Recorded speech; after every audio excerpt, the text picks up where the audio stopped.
I'm Stanley. I'm the Maryland coordinator for US Academic Online Tutoring, and this seminar is sponsored by them. Today we have some of the leaders from US Academic Online Tutoring. We have Felix Zahn, who is the founder and also the one of the Nevada coordinators. So Felix, is there anything you want to say? Hi, I'm Felix. Like Stone said, I'm the founder of USAOT. I'm just here to show my support for Stone's seminar. We also have Tiffany, Felix's little sister, who has helped Felix with starting this. And Tiffany, is there anything you'd like to say? Hi, I'm Tiffany. I'll be a rising sophomore next year, and I'm really glad that y'all joined us today. We will be starting now, so if there are any questions that come up during the seminar, please don't turn your microphone and unmute. Just type it in the chat for everyone to see, and then we will have a Q&A session at the end where we go through the questions. And then if you have any more, you can just talk to us and let us know, and we can answer them. First is a program that inspires students, coaches, and parents to pursue sort of STEM careers. So you can see here there are four different stages of FIRST. First one is FIRST LEGO League Junior. So FIRST LEGO League Junior is mainly for younger children. It uses Legos and encourages them to research scientific concepts and explore them through research, teamwork, and construction and imagination. And then they also build a poster. These are their core values. Pretty standard, we need to work together sort of thing. Gracious professionalism is sort of respecting all your competitors and being nice to people at the competition while also helping them if necessary. For the cost of this, it's not real. There really isn't a per student fee. It's just a set of Legos and and then you have to pay to participate in the event. It's about $300 a team, at least for the 2017-18 season. There will be additional costs that will vary depending on the team. 2017's FLL Jr Challenge was Aqua Adventure, which is all about water and how is transported and sort of brought to your home. So they actually changed FLL Jr into some extra components of First LEGO League. So First LEGO League Discover, Explore, and Challenge. First LEGO League Discover is for the very, very young, sort of just for fun mainly, and to use their curiosity to introduce them to STEM. And the First LEGO League Explore is more like the original First LEGO League Junior, with teams of students looking at sort of solving problems and coding and creating solutions. And then First LEGO League Challenge is what is the standard First LEGO League that we've all come to know, and is basically just you build a robot, you compete with others, and you program the robot, and you also do some research and also demonstrate that you as a team can work together. So for First LEGO League, the cost will vary because they recently changed it. So for First LEGO League Explore, which is the equivalent of the former First LEGO League Junior, the cost can be around $350 for mainly team registration and we do a Lego set, which can be reused. So the veteran teams will not have to pay as much each year. And the First LEGO League Challenge has to pay a little more because they have to buy a challenge set, which is basically a set of parts that you construct and to create sort of the apparatuses required for the missions that you will be tackling. There will be various costs, and FIRST does offer a lot of fundraising ideas. For this coming year, the First LEGO League Explore Challenge will be called Playmakers and is about sports. And if you want to stay up to date on this, you can go to firstinspires.org and check that out. FLL is predominantly a robotics-based sort of competition where you build a robot to tackle challenges that are centered around a specific theme each year. Then you also do a research project on a topic, a problem within that area, and present it to judges. And then you also demonstrate the core values of First LEGO League through a team exercise.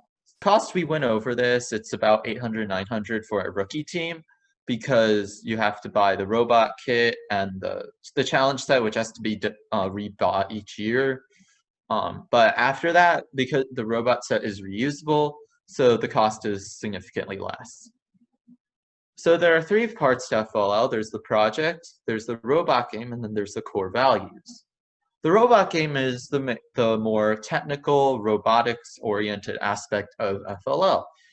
You can see here that this robot is trying to stand on this platform, which is one of the challenges from that year. So each year, there will be a different set of challenges on what's known as a playing field that you use that you tell a robot to autonomously guide and perform those without outside assistance. You build the robot and come up with different solutions and possible ways to tackle them. And so here's a snapshot of the competition. You can see here that the table is about 93 inches by 45 inches, so it's quite big. And so they put a lot of challenges, and the mat is usually structured in a way that gives you a lot of flexibility in how you choose to approach that year's challenge. And then, so here's an example of a robot. You can see there are various mechanisms and electronic parts like the brick, and then there's sensors and motors. So this is predominantly focused on specific challenges. So in this case, there was a challenge where we had to pull rings out of a Lego stand. So we developed a mechanism for that. And then, so here's a small history of robots. So in 2009, the main robot brain was the NXT, which was programmed using mainly block code, and then was kind of dull in color. And then EV3 came along in 2013 and is pretty much the predominant choice of robot because their kit offers a lot more for a little more money. And then this year they added something called Spike Prime, which is another kind of robot set.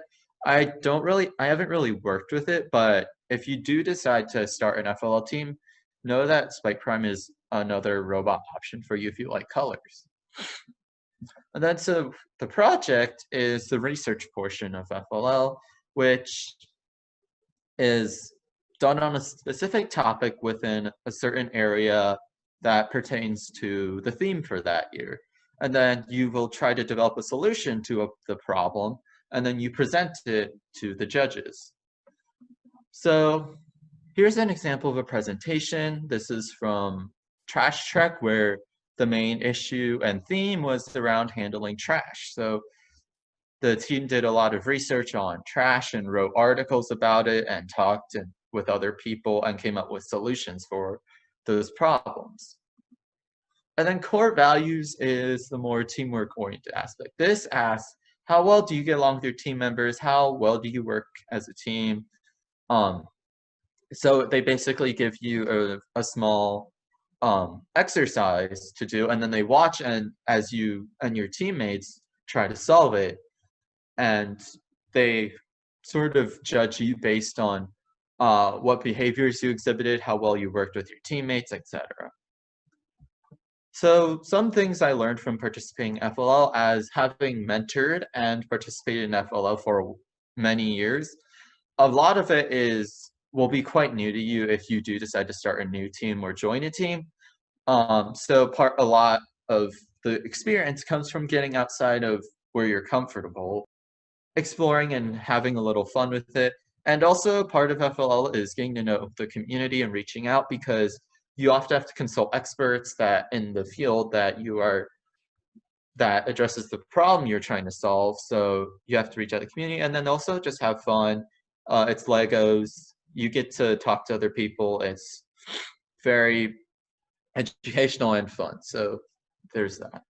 So 2017's FLL Challenge fell in line with FLL Juniors, and the FLL Challenge for that year was Hydrodynamics, which was all about water. For this coming season, they've renamed FIRST LEGO League Challenge, and this year it's called Replay, which is about sports, just like First Leg Elite Junior. If you want to stay up to date on that, just go to the website and look at their resources. My name's Stephanie Gao. I have been in the FIRST community for quite a while. I spent 2 years, or actually 3 years in FLL and 2 years recently on an FTC team. FTC is similar to FLL, except the robot is bigger, the field is bigger, and it is more challenging. FTC is more centered on the actual robot and less on research. So Stone Lee, our mentor, was on the team, the Mystical Rainbows, and they were able to get the Inspire Award for 2018, which is the highest level of award that you can achieve. And then the Really Intelligent Creative Engineers, which was our team from 2018 to 2019, and we were able to get the Motivate Award, which is for outreach and connecting with other teams. And then our current team, Datum, was awarded the Connect Award and the Judges Award. The Connect Award mainly for outreach and working to get sponsors, and the Judges Award was for great performance during the judging session. And then our coach has spent over 7 years in the FIRST community representing and coaching teams, and she was able to get the SSAI Corporate Citizen Award for her work. This is Stone's team, the Mystical Rainbow. They performed in 2018 on an FTC team. They did pretty well. And this was our team from 2018 to 2019. We were comprised of 7th and 8th graders from many different schools. We were able to recruit our members from the Howard County Chinese School.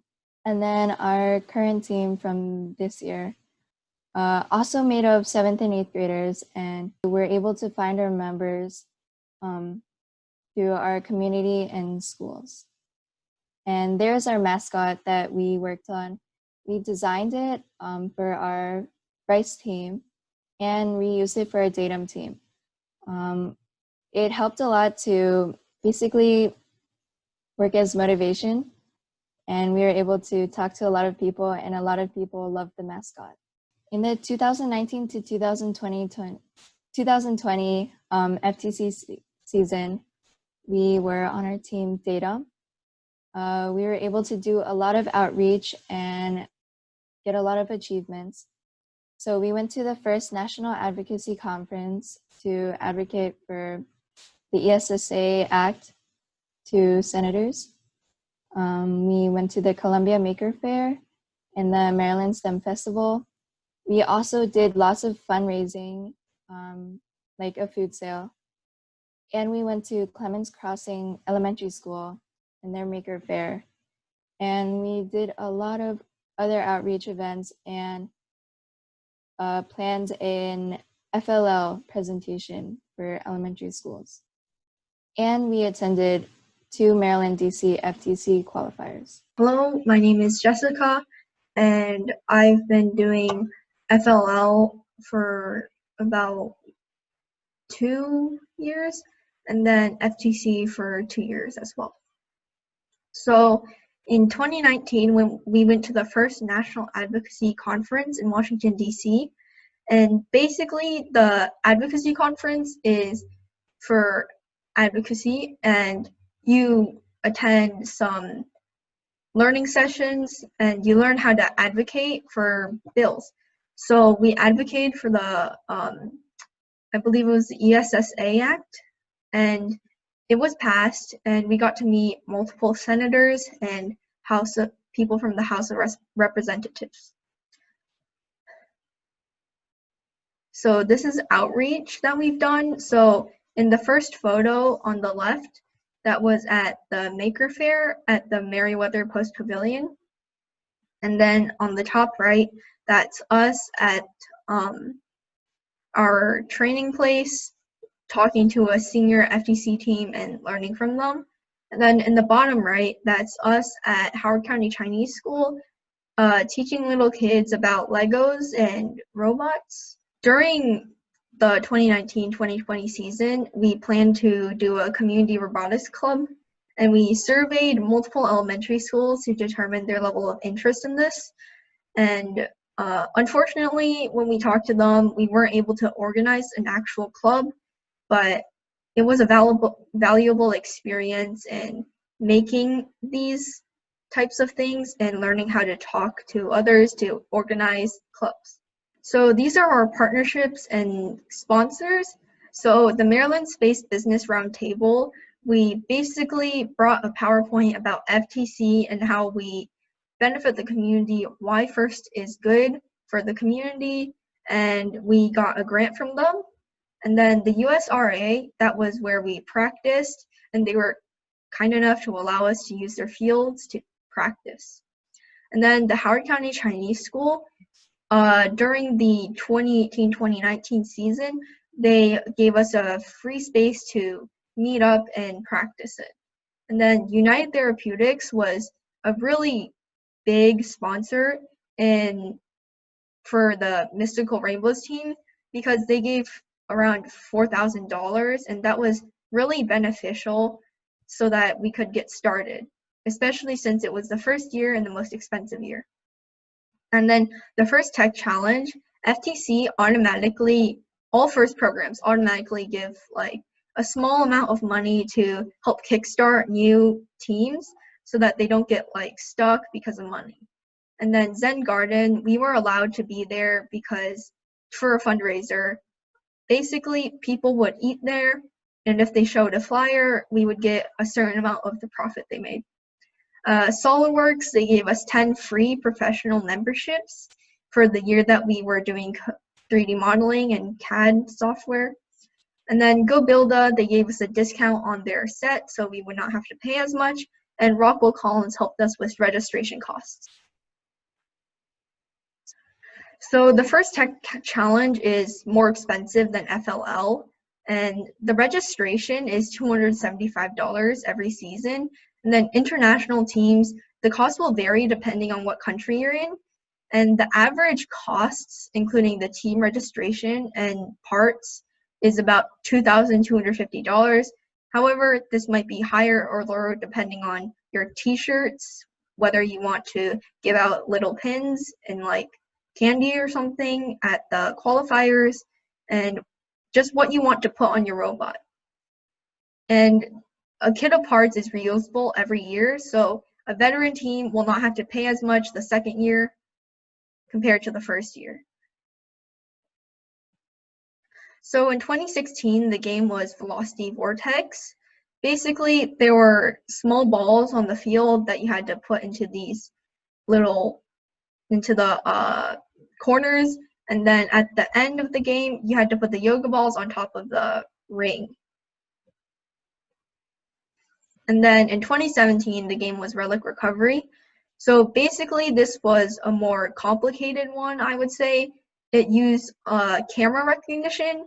You can see the patterns on the right, and those patterns are basically, if you made those patterns in the boxes, you would gain more points.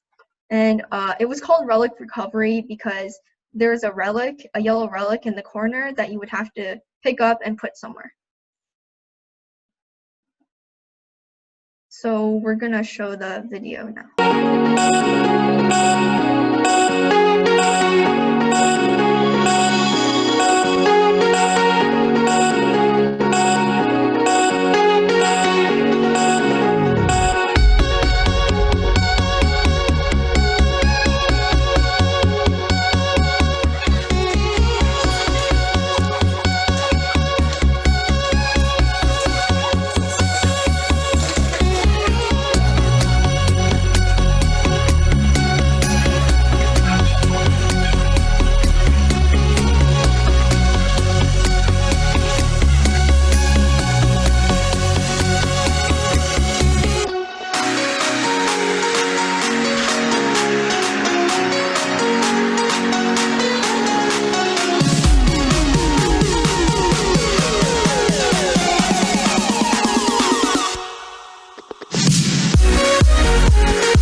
we're now at FIRST Robotics Competition, FRC, which gets farther from FLL's project-oriented focus and is more about robotics and STEM.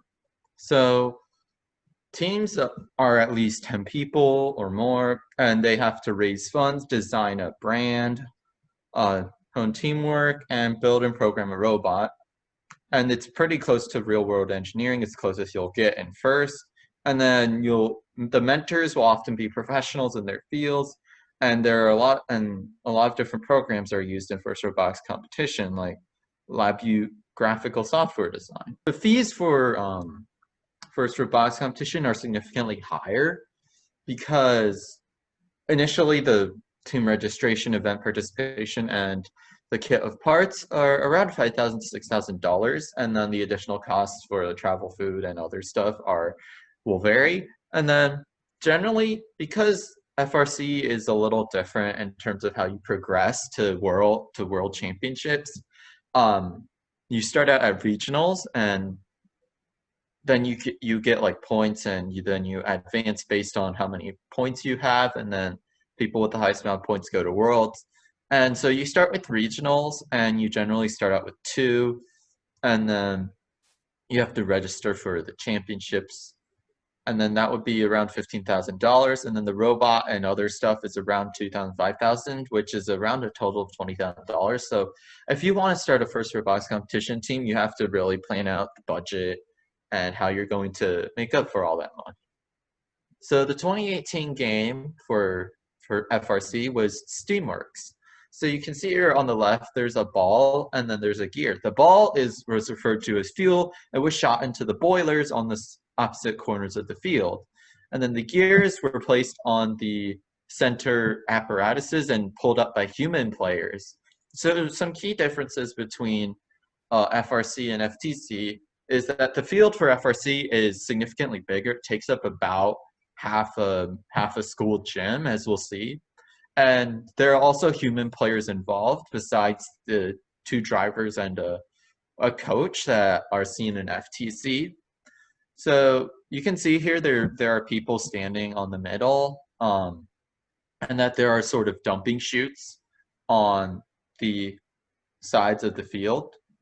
So you can see here that there are bins for the fuel balls to be dumped, and that there are people standing on the center steamships and using the gears to drive the little propellers at the top. So my team, before I joined, they won a chairman's award for their video, and we'll be showing it now.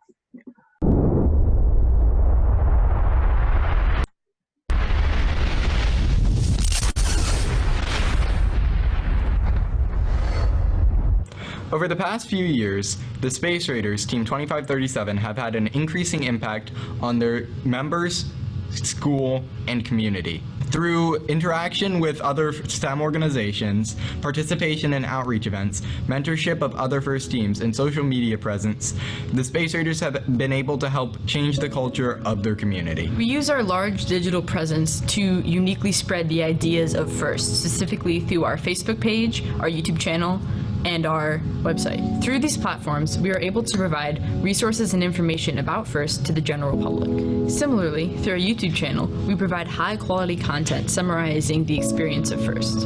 Yeah, we do a lot of outreach events. I believe it's, over the past 2 years, 17. That ranges from just presenting to elementary schoolers to actually congressmen. That's really cool because you get to spread the word of FIRST throughout the space of the community.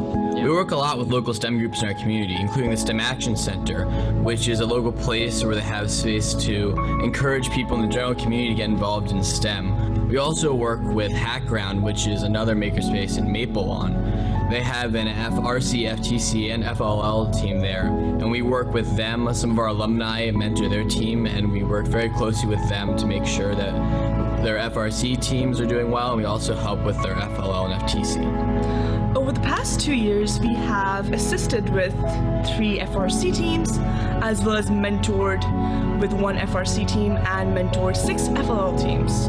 And also last year, we helped start one FRC team, Team 5979 Apex Robotics. Here on 2537, our student leadership, we're here to embrace the members of our team.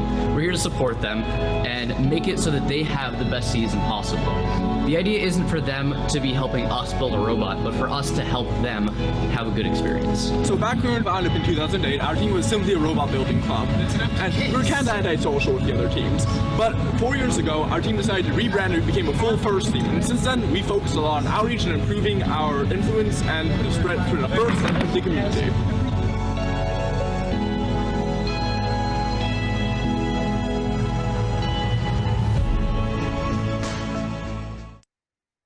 Okay, so that's the chairman's video that won an award in 2017.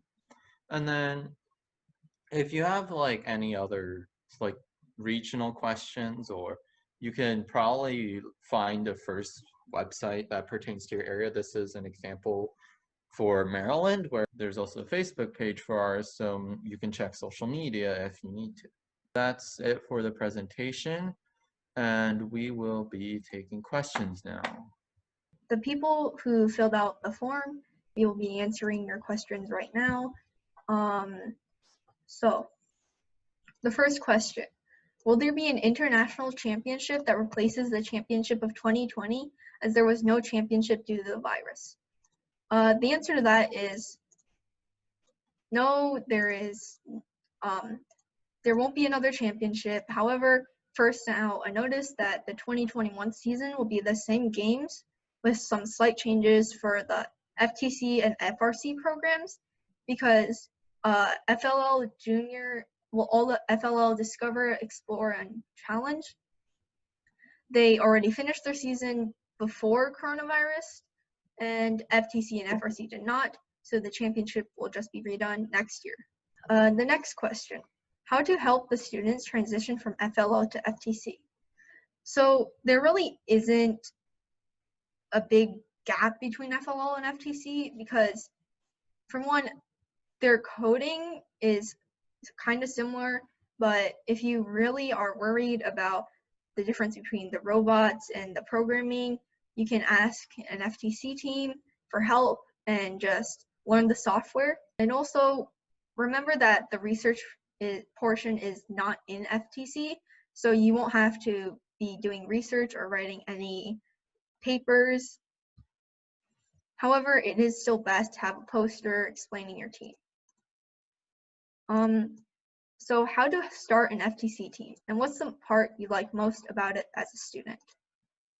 Stephanie, would you like to answer this? So to start an FTC team, first of all, you'll need to get a team of members. You can ask your friends if they want to join. You can also outreach to your communities. And what I like most about FTC as a student are the outreach opportunities. It's really an experience being able to outreach with the team and advocate for STEM, and to inspire other younger students to join STEM and be interested. So another question is, how can we relate playing Lego/robotics to studying more on math? And Stone can answer that one. So when it comes to the relationship between participating in these programs and studying math, it's not necessarily a direct one-to-one, like, oh, I will learn these skills I can use in math. It's more like you learn some traits and some, I guess, skills that will eventually translate over. Like with FIRST LEGO League, you develop research skills and learn how to talk to others and experts, and that gives you experience when, like, say later you need to interview someone for a research project in school, or like as an outside summer thing. So it's more about what you learn from FLL, from the FIRST programs and from doing robotics, as opposed to the skills that you get from directly doing robotics. So the next question is there any programming involved? If so, what's the program language?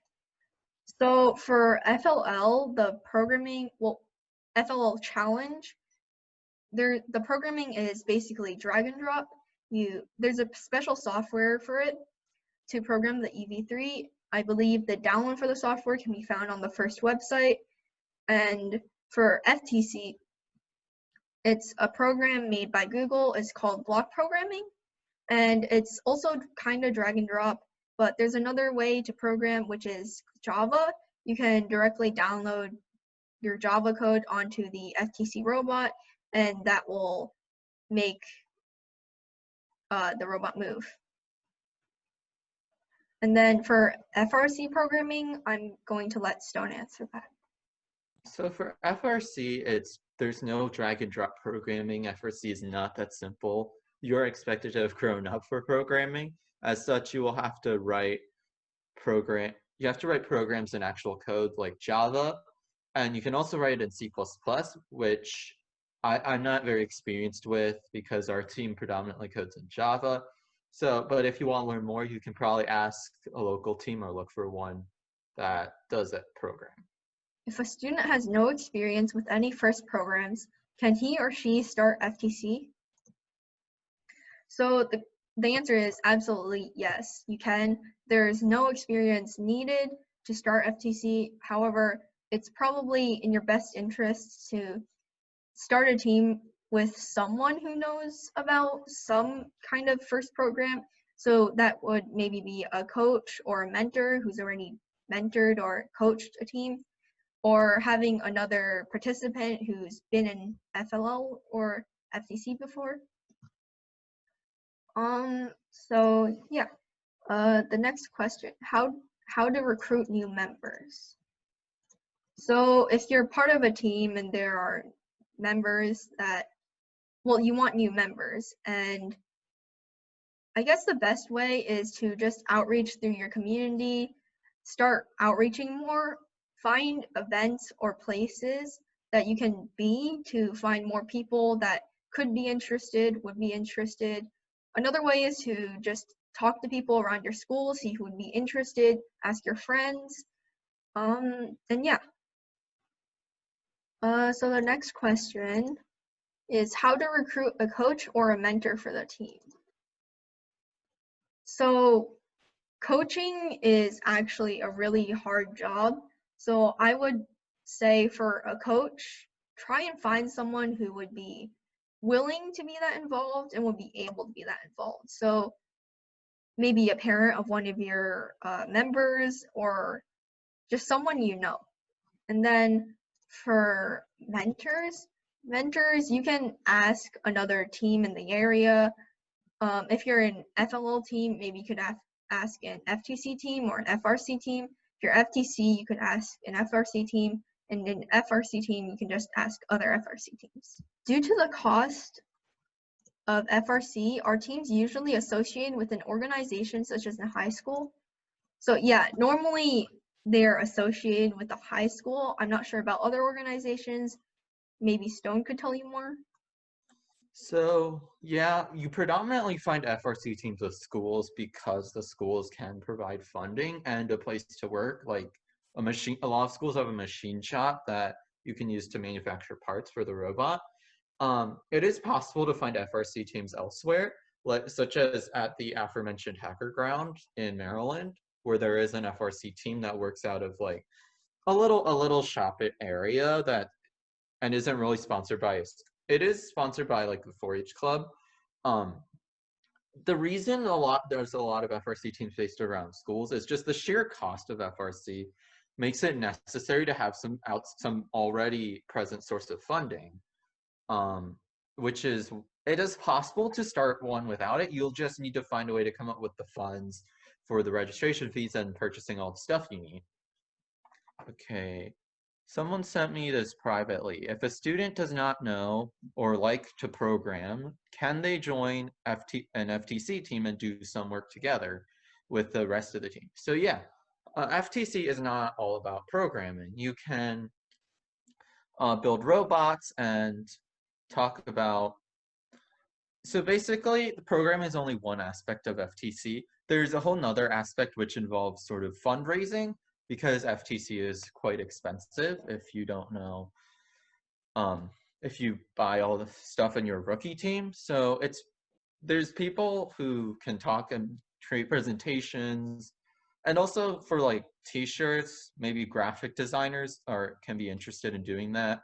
So, and then there's also just, yeah, part of FTC is sort of learning new things. So you may not necessarily have to like programming, but you can learn a little bit about it. Okay, someone asked, for FTC, do the kits provide all the parts necessary for building the robot, or specialized parts necessary or possible? So this is usually dependent on the game. For building a very basic robot that can accomplish basic functions in the game, yes, the kit of parts is perfectly usable. However, if you want to get more advanced and do more like technical, more smooth stuff, you generally will look outside, sort of maybe to 3D printing if you have access to a printer like that, or to like a machine shop where you can fabricate parts. Yeah. So I would also like to say that most of the time teams buy extra wheels because wheels are a thing that are really important for a robot when the robot is, the only way for the robot to get around is on wheels, and different wheels have different methods of programming. So if you're going to choose a really complicated to program wheel, make sure that you know how to program it before you buy it and use money. So what is the minimum number of members in a new FTC team? So on the FIRST website, the minimum number is 1, but that's really not recommended because in FTC, there are 2 drivers needed. So your coach would have to help you drive, and that really isn't a very optimized, very good thing because normally there are 3 members of the team on the field, 1 coach and 2 drivers. And if you only have 2 people, it's you basically probably need at least 3, but you're allowed to start 1 with 1. And if you can't find anyone else, you could try joining another existing FTC team. So Stephanie, do you want to comment about how if a student doesn't know programming, can they join FTC? Yeah, so basically on FTC teams, usually there are subdivisions. There are programmers, builders, and outreach or business. So if you don't like programming or you don't know how to code, you can join FTC and be a builder or mainly focus on another area like outreach. So FTC can be fun for everyone. All parts come from one vendor or different vendors. So basically there are multiple vendors or like businesses that sell FTC parts. I believe FLL parts, they're mostly from FIRST and not many other places make them. But FTC, there are multiple places that sell them. They sell different kinds of stuff, and well, you just have to look at them and see what you need, and then also look at price. So if you want a lot of parts, then go for something, and you have money, then go for something that's suitable for you. So if you have a lot of builders on your team, you should probably get good parts so that the builders can build, or you can get a lot more parts because if you have multiple builders, multiple people can be building at once. What are the core parts for an FTC, for the first robot in FTC? So generally, for a first time team, their robot will be rather basic.